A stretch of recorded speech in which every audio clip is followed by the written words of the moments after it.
Hi guys, in this video I will explain to you what is the transistor and how to link it in an electronic circuit. In general, the transistor contains three poles. The first one is the collector, the second one is the base, the third one is the emitter.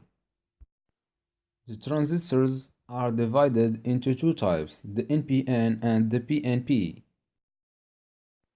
The NPN transistor has three parts. Each one is linked to one pole.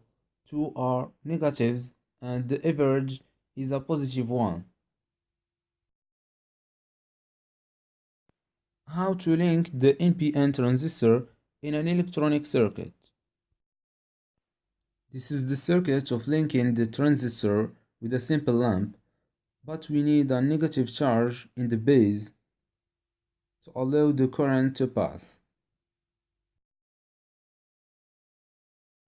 The PNP transistor has three parts. Each one is linked to one pole. Two are positives and the average is a negative one. How to link the PNP transistor in an electronic circuit? This is the circuit of linking the transistor with a simple lamp, but we need a positive charge in the base to allow the current to pass. Make the ground shake.